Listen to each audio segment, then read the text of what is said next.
How is it March already? Welcome back to the show. This is what I've got coming up for you today. I'm going to give you a list of marketing jobs that you'd be mad to do yourself.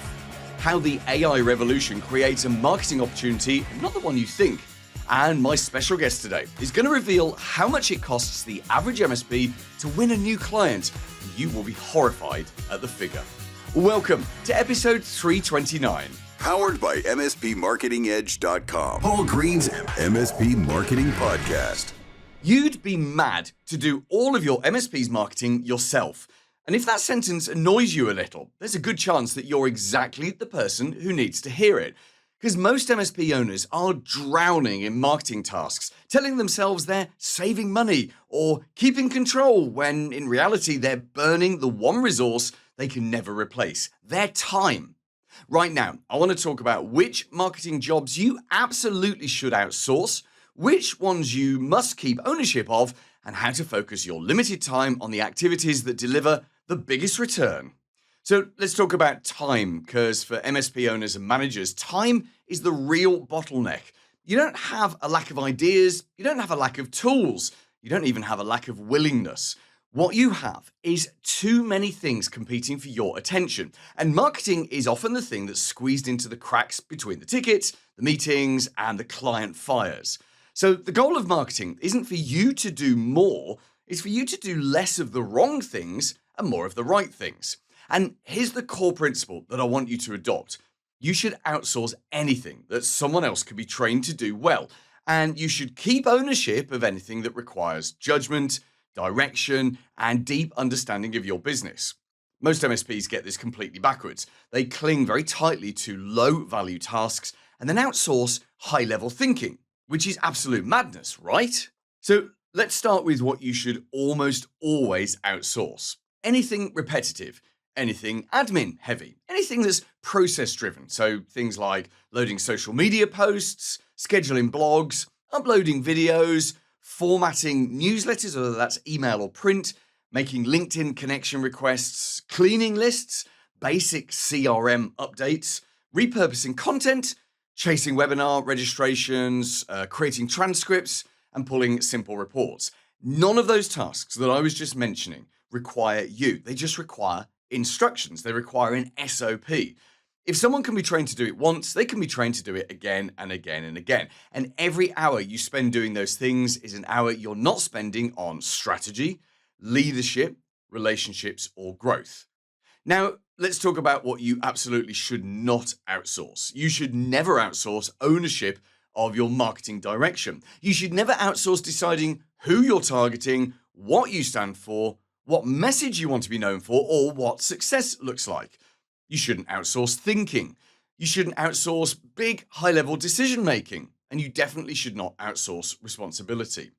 Strategy for your marketing lives with you. Direction lives with you. And accountability lives with you. Even if you have a marketing agency, a virtual assistant, a marketing assistant, or even if you have a content team, they should be executing your thinking and not replacing it. Because trust me on this, no one else in the entire world understands your MSP, your clients, your ambition, your risk tolerance the way that you do. And many MSPs say, I haven't got time for marketing. And what they really mean is, I don't have time to do admin marketing tasks. But the high ROI marketing doesn't look like admin. It looks like deciding where you want to focus. It means deciding and choosing the story you want to tell, reviewing performance and adjusting direction. It means recording short videos, writing rough outlines, approving content, shaping campaigns. All of that stuff is founder level work. I'm a founder.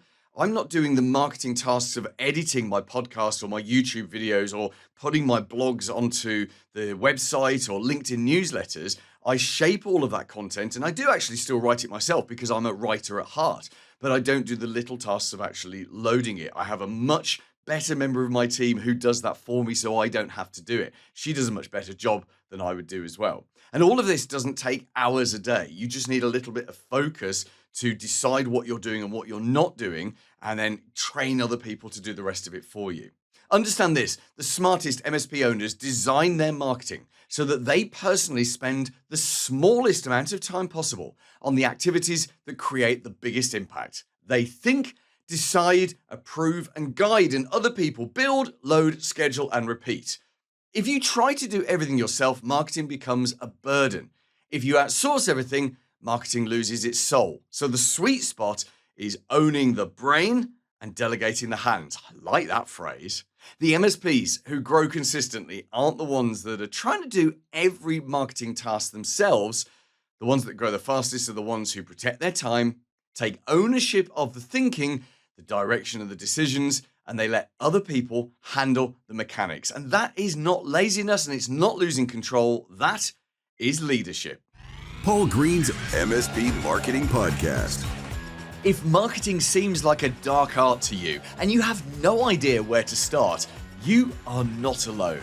Many MSPs feel this way. And that's why I wrote my book, MSP Marketing Start Here. It's just a 45-minute read or listen, and it explains marketing in a way that you've never heard it explained before. My goal with this book is to make marketing so easy for you that you know exactly where to start and you're really, really motivated to take action. So you can get it on Kindle and also on paperback, both of those from Amazon, and it's also on Audible. Or you can find out more at mspmarketingedge.com/books. Or if you're watching this on YouTube, just scan the QR code on screen. AI is changing the way that MSPs do their marketing forever, but not in the way most people think. This isn't a story about tools, prompts, or automations. It's about why the rise of AI might actually make being more human your biggest competitive advantage. Cast your mind back for a moment to the year 2008. That was the year the first Iron Man film came out, which still feels impossible to me. In fact, to put that in context, someone who was born that year is now 17 or 18, which is nuts, right? Anyway, imagine if back then I'd said to you, hey, in the near future, there's going to be some technology that can write your marketing for you. It can generate images, analyze your marketplace, plan campaigns, basically do almost anything you can think of. And it will cost you about $20 a month. So you'd have thought I was mad, or you'd have been bouncing off the walls with excitement. Probably both. And of course, that future is now. There's an AI tool for almost anything, isn't there? Writing, images, research, analysis, videos, strategy, ideas, and yes, of course, it's changed the game. But not in the way that most MSPs think it has. Because here's what I really believe. The start of the AI revolution is also the start of a new content marketing revolution. For years, content marketing was dominated by the people who could produce the most content the old-fashioned way, using humans. You either wrote it yourself or you paid someone else to do it. Output was the advantage. But now anyone, regardless of writing ability, can churn out hundreds of blog posts, emails, and social posts a day at the push of a button. There's already too much content online back then, and now there's 10 times more, maybe 100 times more, maybe 1,000 times more. And we're barely at day one of our journey with AI. So does that mean that content marketing is dead? Oh no, no way at all, not even close. But I do think there's a big shift happening, because when information becomes infinite, it stops being valuable. When people are overwhelmed with answers, the brain gives up trying to analyze them all and just hands the decision over to the heart. And the heart doesn't look for more information. It looks for someone it trusts, someone it likes, someone it believes understands them. In other words, as information becomes commoditized, personality becomes the differentiator. I think people are going to stop seeking information from content and start seeking wisdom from people. And that's the real marketing opportunity for you and your MSP, to put your authentic personality at the center of everything you do, to be more human at exactly the same time that your competitors are flooding the internet with AI-generated slop. Because as long as humans are making buying decisions, and in managed services, that is going to be for a long time yet, trust, familiarity, and personality will matter more than ever. And this doesn't mean that you shouldn't use AI. I mean, quite the opposite. AI is an incredible amplifier. It's a great assistant if you use it in the right way. You can train a GPT on you, your knowledge, your experience, your opinions, your tone, your sense of humor. You can ask AI to repurpose your content in your voice, as long as you prompt it well, review it properly, and correct it. You can ask AI to interview you in depth to pull ideas and insights out of your head. You can even use AI to generate images and visuals that feature you in different situations. So I like to think of this as the Iron Man approach to marketing. If you imagine Iron Man versus the Terminator. So the Terminator is an agent. It has a mission and it executes that mission with no further input. It's efficient but soulless. Whereas Iron Man, on the other hand, is Tony Stark, a very human personality, surrounded by AI tools like Jarvis and Friday that enhance him, support him, and make him more effective without replacing who he actually is. Two very different approaches using AI, and I know exactly which one I would back. It's the Tony Stark one, the Iron Man one. The MSPs who win over the next few years won't be the ones who automate themselves out of authenticity. They'll be the ones who stay human, stay visible, and use AI to amplify what already makes them distinctive. Paul Green's MSP Marketing Podcast. Have you ever actually sat down and worked out how much it really costs your MSP to win a brand new client? Not what you think it costs, but the true figure once you account for time, effort, marketing, sales, and wasted opportunities. Most MSPs massively underestimate this. And my guest today doesn't guess at this number, he measures it, he sees it across the channel, and he understands exactly what the average MSP is spending to land a single new customer. And I'm going to warn you now, when you hear the real figure, it's going to change how you think about marketing and growth. Hi, I'm Sean Walsh, and I am the CEO of Encore Strategic. And thanks so much for being here on the podcast, Sean. You and I met very briefly at ScaleCon at the back end of last year in New Orleans, and we had literally a 5-minute conversation. I could barely get to your booth. You were surrounded, mobbed by MSPs, which was an amazing thing to see at such a great conference. But it's great to have you on the podcast now. And we're going to talk today about a subject that's, well, you and I agree is so difficult for most MSPs to get their heads around, and that is how much does it actually cost you to win a brand new client? We're going to explore that today, and I know you've got some advice on figuring that out and, of course, trying to adjust that price as well, because it is often a scary figure when MSPs figure it out. Let's first of all just have a look at you. So tell us about you, Sean. What do you do with MSPs right now, and what's your kind of background? Yeah, so what we do is we do peer groups for MSP owners. We also do COO and service manager groups. And then we also do direct consulting and coaching with MSPs to help them increase profitability, grow market share, and prepare for exit. And how did you get into doing this? How long have you been doing it for? So I ran an MSP for many years, and I am the stereotypical, started it up in a spare bedroom in the house, grew to the basement and then out to an office, and we grew it to locations in 4 states in the US. And then we were acquired by a $350 million services company, and private equity backed, and they bought the company. And I just wasn't good at being retired, so too much stuff going on in my head. And I have always had a passion for teaching. I've taught college, I've taught high school, I work as a dive instructor, as a scuba instructor, as a side hustle. So I love teaching and I love sharing knowledge. That's really cool. I want to do scuba. That's one of my kind of semi-retirement plans, because like you, I never intend to retire. So yeah, whereabouts are you based in the States? I am actually here in Aruba right now, where we have an office where we run our peer groups out of Aruba occasionally, and it's a nice, beautiful ocean here. And so anytime you want to come to Aruba and be a guest speaker, we can take you out and get you scuba. Amazing. Certified. Right. I'm in. My people will talk to your people. We'll make that happen. That sounds really cool. So one of the things, before we get on to talking about the cost of acquisition, the cost of acquiring a client, I would imagine, and I don't do coaching, so I work closely with MSPs, but it's always very much on practical things of improving their marketing and their websites and putting in place a lead generation system. But often the conversations, I notice how much, and I've been doing this for just 10 years with MSPs, but 20 years overall. So like you, I've probably noticed how much MSPs hold themselves back through overthinking things, through emotional things, through worry, through fear. Do you see that? Because you're working with them on all of their business, and obviously you've been there and you've done that, and you've come through the other side and had the successful exit. Do you see that a lot, and is that a lot of the work that you do, working on the kind of the mindset and the emotional stuff?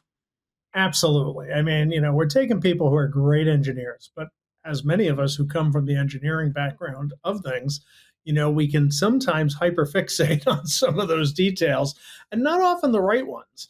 And looking at the business more holistically is really one of the key things that we kind of focus on in our coaching and consulting and in our peer groups, and making sure that they're not just working on one leg of the stool, to take an old analogy, but we have to work on the business holistically, and we have to balance out all the aspects of it. And one of the areas is, as you well know, that MSPs suffer in paying attention to, is the sales and marketing side. And it's the one, because it's the one we struggle with the most. Yeah. I mean, you know, technology is black and white. It's easy. You tell a computer to do something, it does exactly what you tell it to do. Sales is not like that. Sales is very fuzzy, and sometimes people aren't comfortable in that. But you have to get comfortable being uncomfortable, because if you're going to scale your company, you have got to be able to build a sales and marketing team. Because in except for some very rare exceptions, owner-led sales is just not going to get you to that big payday on when you want to exit. Yeah, I completely agree. And I completely agree as well that it's the most difficult thing. It's so far away from the technical skill set. But that's why I've dedicated what is left of my working career. I say that I'm only 51, but I intend to spend the rest of my working career continuing to make marketing easy for MSPs for exactly that reason, because it's the big difficult missing piece in most MSPs businesses. They've got the operations, the customer service, everything is there, except they just don't know how to win clients. And that leads very nicely into our core subject, which is the cost of acquiring a client. So I know that MSPs, the vast majority of MSPs, haven't a clue. Not a clue. I suspect that you have exactly the same experience. And when you ask MSPs to estimate how much they think they've spent to acquire a client, do you often find that they're coming in way under what they've actually spent? You know what? They're not even able to come up with a number. They really, in most cases, the MSPs really don't think about what they're spending on trying to get sales out. And one of the biggest things MSPs suffer from is what I refer to as random acts of marketing. They spend a bunch of money on one thing, it doesn't work. They say, "Oh, the heck with it." They don't do it anymore for a while, and then they go do something else again. And it's that you really we need that consistency on the sales and marketing. I mean, it's a numbers game, and it's about consistent efforts. And they don't really do that. And then because of the fact they're not doing it regularly, they're not really budgeting for things. But one of the things that we do is we make them break down a budget, a very detailed budget. So now all of a sudden we're getting to see, hey, wait a second, there's a lot of highs and lows here. We need to smooth this out. And then we start calculating it. And in our peer groups, we do a lot of financial accountability. And we finally decided we really needed to not only track the typical financial numbers that most MSPs track, like your service gross margin, your EBITDA, things like that. But we started tracking, how many leads are you getting in? What do those leads cost? How many of those leads go to a first meeting? How many first meetings go to proposal? How many proposals go to close? And what about the salaries of the people who are doing that work? What does that cost you? And whatever marketing you're doing. And we realize it's a very significant amount of money. And honestly, I hadn't really given it much thought since I had sold my company. And I saw an article, and it had the data in it, and it said that the average cost of an MSP client was $32,000 US. Wow. And yeah, and most people, if and now, so one of my questions is, how much do you think it costs you to get a new client? And and I checked the data, and it was solid. And and I think the range I'm seeing right now is about 28,000 to 32,000 to get a new client, and people have no idea that it's that Mm. high. And take that client at 28 to 32. What kind of lifetime revenue would you expect from a client like that? Right, and that's one of the other things we're calculating now, is what's the lifetime value of the client, and it's typically 3 to 5 years. In some cases, if you're really good, you might get longer, but that's the average. 3 to 5 is what you're going to get.